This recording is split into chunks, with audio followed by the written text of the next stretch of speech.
Hola, somos el grupo número 1, integrado por Barros Mía, De Marco Camila, Toledo Santiago y Valdés Pablo. En el siguiente video explicaremos los ajustes de caja y banco y de vengamientos de deudas fiscales. En caja y banco analizaremos arqueo de caja y valores a depositar y conciliación bancaria. Por otro lado, en devengamientos de deudas fiscales analizaremos tres casos específicos: impuestos a la ganancia, impuesto a los ingresos brutos y posición mensual del IVA. Primero explicaremos la teoría, seguido de un caso práctico, y por último analizaremos las cuentas que se utilizaron en cada ajuste. Hablaremos del arqueo de caja.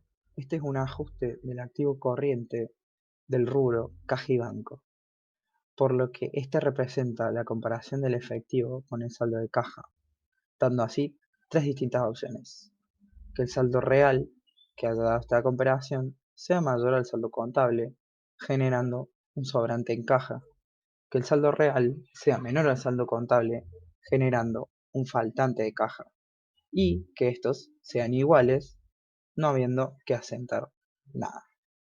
Para esto deberemos considerar utilizar las mayorizaciones de las cuentas caja. En el primer caso tendremos que el saldo real es mayor al saldo contable, por lo que explicaremos diferentes casos prácticos. La empresa Laranet cierra su ejercicio económico 1 con caja 27.000 y su recuento efectivo arroja un valor de 35.000. En la registración contable vemos que caja se encuentra en el debe porque es un activo que aumenta por 8.000 y sobrante de caja es una ganancia que se encuentra en el haber por 8.000, según el arqueo de caja. Su valorización nos muestra que la cuenta de caja, que tenía un saldo de 27.000, ahora se le deberán sumar 8.000 de este asiento, dando así un saldo ajustado de 35.000. Y generaremos la mayorización de sobrante de caja por 8.000 en el haber. En el segundo caso, tenemos que el saldo real es menor al saldo contable. Aquí decimos que la empresa Laranet cierra su ejercicio económico 2 con caja 12.000 y su recuento de efectivo arroja un valor de 10.000. En su registración contable veremos que hay un faltante de caja, una pérdida que se genera por 2.000 en el debe, y caja, que un activo que disminuye, se encuentra en el haber por 2.000. Su mayorización nos muestra que el saldo final de caja se le deberán restar 2.000 de este asiento, por lo que su saldo ajustado nos quedaría en 10.000 y se genera el, la mayorización de faltante de caja por 2.000. Por último, en el tercer caso, hablamos de un saldo real igual al saldo contable, en el que dice que la empresa Laranet cierra su ejercicio económico 3 con caja 50.000 y su recuento de efectivo arroja un valor de 50.000. Aquí no realizaremos ningún ajuste y su mayorización nos mostrará que el saldo final es de 50.000. Ahora hablaremos del arqueo de los valores a depositar. Esta también es un ajuste del activo corriente del rubro caja y banco, en el que los cheques en cartera serán comparados con el saldo de valores a depositar para determinar su saldo real, dando de nuevo tres distintos resultados, en el que saldo real sea mayor al saldo contable, generando así un sobrante de valores a depositar; que el saldo real sea menor al saldo contable, generando un faltante de valores a depositar; y que sean iguales no teniendo que hacer ningún asiento. Debemos considerar utilizar la memorización de la cuenta valores a depositar. El primer caso nos habla de que el saldo real es mayor al saldo contable, por lo que el ejemplo tomado es que la empresa Grido cierra su ejercicio económico con valores a depositar de 120.000 y su recuento de cheques en cartera arroja un valor de 130.000. La registración contable mostrará que los valores a depositar se deberán colocar en el debe porque es un activo que aumenta por 10.000 y el sobrante de valores a depositar, que es una ganancia, deberá colocarse en el haber por 10.000. Esto según el arqueo de valores a depositar.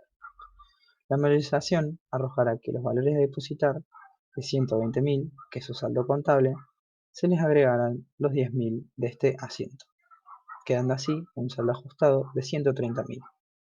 Y la valorización de sobrantes a valores de valores a depositar nos dará 10.000 por el primer asiento.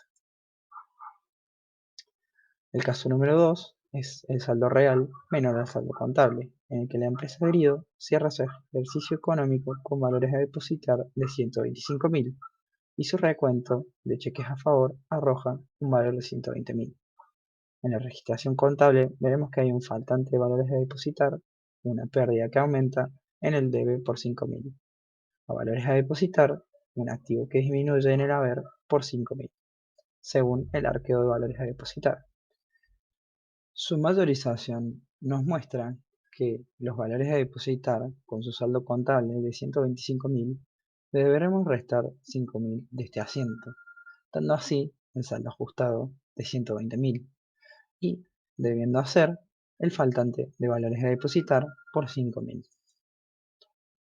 Por último, en el caso 3, tenemos que el saldo real es igual al saldo contable, que dice que la empresa Grido cierra su ejercicio económico con valores a depositar 35.000 y su recuento de cheques arroja un valor de 35.000. Aquí no se deberá realizar ningún ajuste y su mayorización nos mostrará que el saldo de valores a depositar es de 35.000. Finalmente, realizaremos el análisis de cuentas. Primero, vamos a analizar el sobrante de caja o de valores a depositar, que es una cuenta de resultado positivo, es decir, una ganancia, con saldo acreedor, que aumenta por el haber y disminuye por el debe.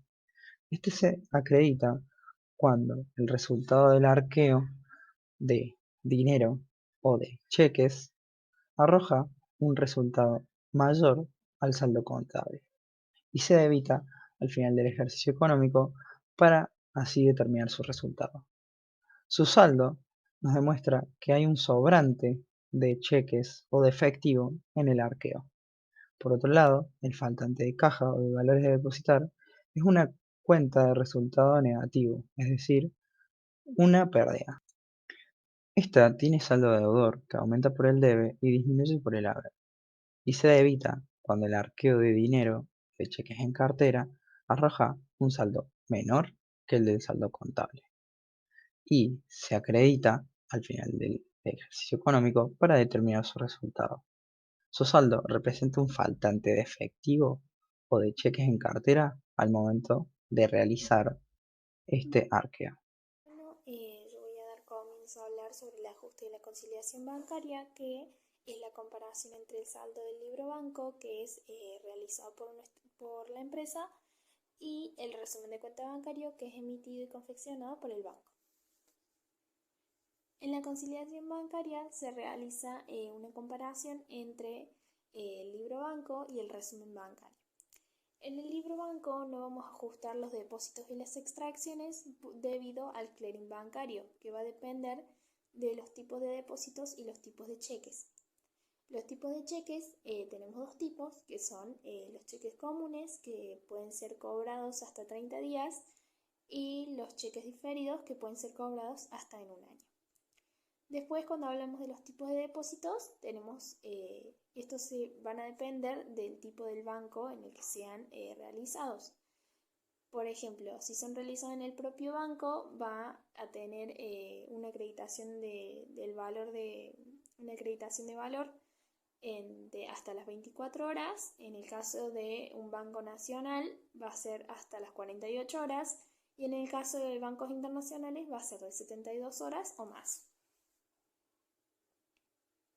En el resumen de cuenta bancario van a aparecer los depósitos, extracciones realizados, más los gastos, comisiones, sellos, intereses, que estos son los que nosotros debemos ajustar como empresa, o más bien registrar, debido a que no van a aparecer nunca en nuestro libro banco, porque es el mismo banco quien coloca esos valores y los cobra automáticamente del saldo de la cuenta corriente. La conciliación bancaria. Una vez que se ha realizado la comparación entre el libro banco y el resumen de cuenta, se debe proceder a realizar una conciliación bancaria, o también llamada minuta bancaria, donde se van a acordar los números de ambos registros, es decir, el del libro banco y el del resumen de cuenta. Lo que no vamos a ajustar en la minuta bancaria son aquellos depósitos de cheques no acreditados, y aquellos cheques emitidos que no fueron cobrados. Hay que agregar que si esos depósitos y extracciones no aparecen en mi libro banco, a las extracciones voy a restarlas y a los depósitos, a las extracciones voy a sumarlas y a los depósitos voy a restarlos. Por último, tenemos los registros, que es lo que debemos registrar todo aquello que como empresa no percibimos, que son los gastos, comisiones, intereses, sellado, como ya lo hemos explicado. Y lo registramos de la siguiente manera: serían los gastos, comisiones, sellado, intereses bancarios a el banco con el que estemos trabajando, por el valor de estos mismos gastos, comisiones, sellado e intereses. Devengamiento de deudas fiscales. Este pertenece al pasivo corriente del rubro deudas fiscales. Estos son asientos de gestión, es decir, que no se ajustan, pero sirven para corroborar su realización. Básicamente consiste en el pago de impuestos que genera el Estado sobre la organización. Algunos de estos impuestos pueden ser impuesto a las ganancias, impuesto a los ingresos brutos y la posición mensual del IVA. En el caso 1 analizaremos los impuestos a las ganancias, cuya base imponible es la ganancia neta. La forma de calcular la ganancia neta es a través de la fórmula venta menos costo de mercadería vendida menos devolución de venta, nos dará el total de la utilidad bruta, a la cual se le deben restar los egresos y sumarle los ingresos. Este será el total de la ganancia neta. Un caso práctico es el siguiente. La empresa Laranet liquida el impuesto a la ganancia del 25%, teniendo en ventas un total de 25.000, en costo de mercadería vendida un 10.000 y en devolución de ventas 5.000. Esto, la utilización de la fórmula sobre estos valores nos dará un total de 10.000, sobre el cual recae el 25%. La registración contable o el asiento quedaría en impuestos a la ganancia por 2.500 a impuestos a pagar por 2.500. En el caso 2 voy a analizar los impuestos a los ingresos brutos y o tasas. Su base imponible es la ganancia bruta. La forma de calcularla es a través de la fórmula venta menos devolución venta menos costo de mercadería vendida. Esto nos dará la utilidad bruta. Un caso práctico es el siguiente. La empresa Laranet liquida el impuesto a los ingresos brutos en un 16%. Se tiene de ventas 36.000, en devolución de ventas 2.800 y en costo de mercadería vendida 4.000. La utilización de la fórmula nos dará un total de 29.200, sobre el cual recae el 16% del impuesto. El asiento a la registración contable quedaría en impuesto a los ingresos brutos por 4.672 a impuestos a pagar por 4.672. A continuación voy a analizar las cuentas que se han utilizado anteriormente, que en primer caso tenemos el impuesto a pagados. Esta es una cuenta de resultado negativo, es decir, una pérdida, por lo tanto tiene saldo deudor, es decir, aumenta por el debe, disminuye por el haber. Esta cuenta se debita cuando liquido o pago el impuesto y se acredita al final del ejercicio económico para determinar resultados. Esto básicamente representa el total de los impuestos que se pagaron al Estado. Por otro lado, tenemos los impuestos a pagar, que es una cuenta de pasivo, que tiene saldo acreedor, es decir, aumenta por el haber y disminuye por el debe. Este se acredita cuando liquido un impuesto y se debita cuando lo cancelo. Esto representa el total que nosotros debemos pagar al Estado por los impuestos. El tercer caso es la determinación de la posición mensual del IVA. El IVA es el impuesto al valor agregado. Es una carga impositiva al consumo. Eso quiere decir que se trata de un impuesto que paga el comprador. Y para los consumidores finales, el IVA está incluido en el precio de los productos que adquieren y de los servicios que contratan. Los responsables inscriptos, que son el eje central del fisco para recaudar este tributo, están obligados a discriminar el IVA al momento de la venta de sus productos o servicios. Este impuesto se traduce en débitos fiscales cuando se vende y en créditos fiscales cuando se compra a proveedores o acreedores. Al finalizar el ejercicio económico debemos utilizar la acumulación de los créditos y débitos para determinar el saldo IVA del ejercicio. Y la fórmula es: saldo IVA es igual a débito fiscal menos crédito fiscal. Cuando la posición mensual del IVA determina que el débito fiscal es mayor al crédito fiscal, el saldo es a pagar. Al finalizar el ejercicio económico, los saldos son IVA débito fiscal 3.200, IVA crédito fiscal 1.200 y saldo IVA 2.000. Y la registración sería IVA débito fiscal 3.200 a IVA crédito fiscal 1.200 a saldo IVA 2.000. Y luego se realiza el pago, que sería saldo IVA a caja por 2.000. Cuando el débito fiscal es menor al crédito fiscal, el saldo es a favor. Sería IVA débito fiscal por un valor de 1.800, IVA crédito fiscal 2.100 a saldo IVA 300. Por lo que la registración sería IVA débito fiscal 1.800 a saldo IVA 3.000 a IVA crédito fiscal 2.100. En este caso no se realiza ningún pago. El caso es cuando el débito y los créditos son iguales, es decir, que no hay saldo. En este caso solo se realiza un asiento. Tenemos IVA débito fiscal 1.500 y IVA crédito fiscal 1.500, porque lo que el asiento sería IVA débito fiscal a IVA crédito fiscal por 1.500. Por último, la clasificación de cuentas.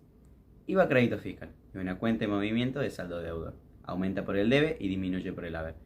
Este debe ser cerrada antes del ejercicio económico, ya que nace y muere en el mismo. Se debita cuando se realizan compras y se acredita al cerrar el ejercicio económico. IVA débito fiscal es una cuenta de movimiento de saldo deudor. Aumenta por el debe y disminuye por el haber. Esta debe ser cerrada antes de finalizar el ejercicio económico, ya que nace y muere en el mismo. Se acredita cuando se realizan ventas y se debita al cerrar el ejercicio económico. Saldo IVA no tiene saldo habitual, ya que depende de los débitos y créditos que tiene el ejercicio. Si es deudor, está a favor de la empresa, por ende es un activo, y si es acreedor, debe ser pagado, por ende es un pasivo.